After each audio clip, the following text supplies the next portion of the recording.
Bonjour, dans cette vidéo, je vous propose de travailler sur le calcul matriciel à l'aide d'une calculatrice Casio pour voir un petit peu comment on peut s'en sortir justement avec les matrices dans ce genre de calculatrice.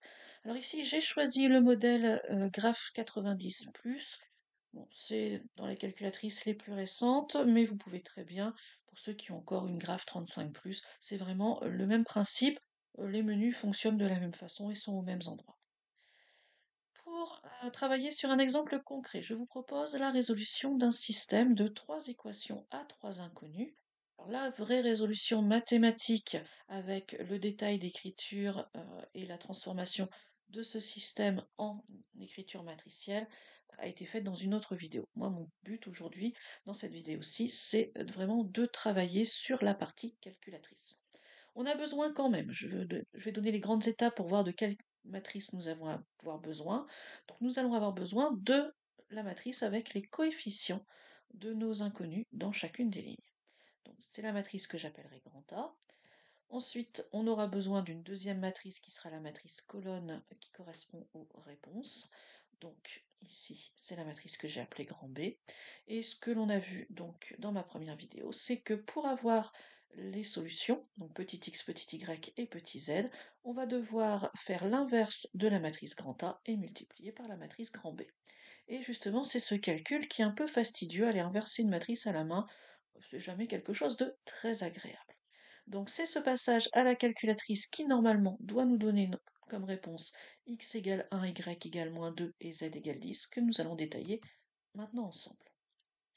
Alors il faut savoir que sur la calculatrice Casio, on va travailler en deux temps. Un premier temps dans lequel on va aller rentrer nos matrices en mémoire et un deuxième temps où on va aller les rechercher dans la fenêtre de calcul pour aller créer notre calcul a exposant -1 fois b. Tout le travail sur les matrices va se faire dans la fenêtre de calcul traditionnelle, la première.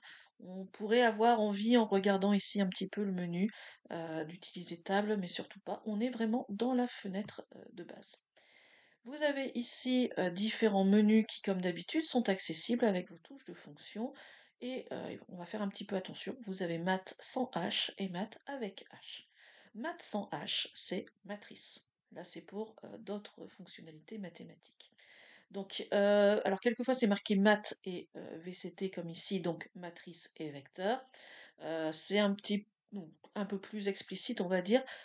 Pour ceux où c'est juste marqué maths, M-A-T, bon bah là, il faut penser que sans le H, ce sont les matrices.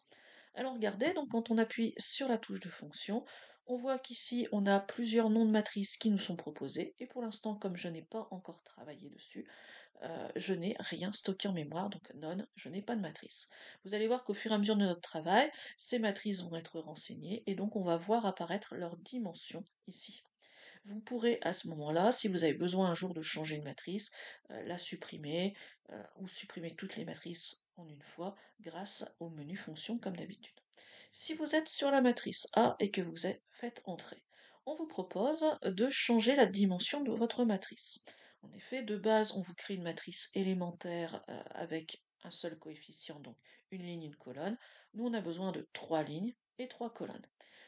C'est toujours dans cet ordre-là, le nombre de lignes, puis ensuite le nombre de colonnes.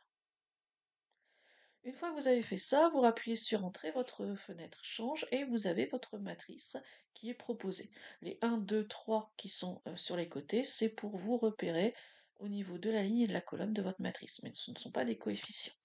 Donc vous allez rentrer vos nombres simplement un par un. Donc faites attention simplement au signe moins, c'est le petit ici qui est entre parenthèses, pour ne pas confondre le moins de soustraction et le moins de nombres négatifs. Voilà. Vous avez votre matrice grand A qui a été créée. Vous pouvez maintenant revenir en arrière et aller créer la matrice grand B. Vous voyez qu'ici, ça a changé comme je vous le disais et vous savez que vous avez une matrice 3 fois 3 dans la mémoire de votre grand A.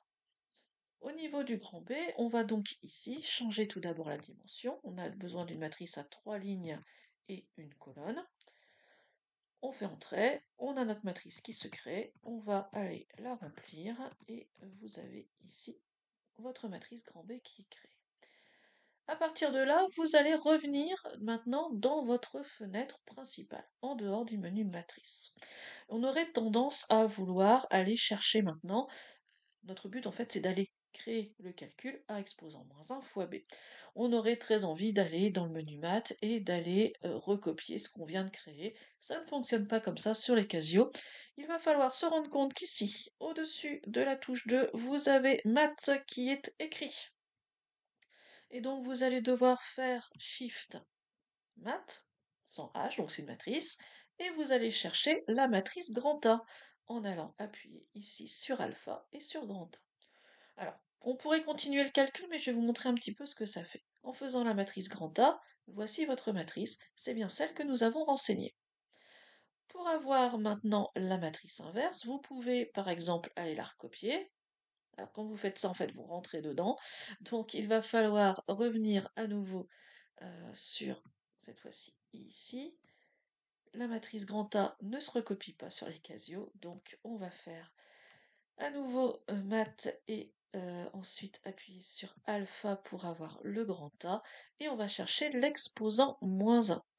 Alors, est-ce que vous avez une touche de raccourci pour un exposant moins 1? Oui, ici au-dessus de la parenthèse. Voilà. En faisant math A exposant moins 1, vous allez avoir la matrice inverse de A qui va apparaître ici.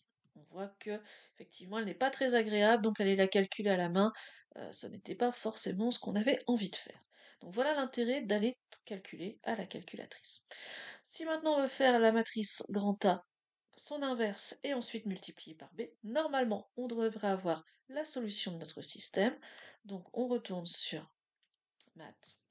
On va chercher la matrice grand A, on va l'inverser grâce à l'exposant moins 1. Ce que je n'ai pas dit tout à l'heure, c'est qu'on peut très bien aussi utiliser l'accent circonflexe qui sert à faire toutes les puissances. Et on multiplie, on va refaire donc Shift Math pour avoir la matrice. Et cette fois-ci, nous allons chercher la matrice grand B. Nous obtenons bien la réponse que je vous avais proposée. On a bien donc ici x qui vaut 1, y qui vaut moins 2 et z qui vaut 10. Voilà, donc à retenir dans la calculatrice Casio, dans votre fenêtre principale, dans votre menu habituel de calcul, vous avez ici la fonction F3 pour aller chercher les matrices et aller en tout cas les rentrer en mémoire. Puis ensuite, quand vous voulez aller les rechercher, vous allez maintenant chercher au-dessus de la touche 2 le mat qui est ici pour aller taper le nom de la matrice. Voilà, c'est un des problèmes qu'on rencontre souvent avec les Casio, c'est que les menus ne sont pas forcément intuitifs au niveau de leur place. À chaque fois, il faut aller un petit peu chercher jusqu'à retrouver ce qui nous intéresse pour être capable de finaliser notre calcul. Voilà, j'espère que cette vidéo aura pu vous aider. Je vous souhaite une bonne soirée. Au revoir.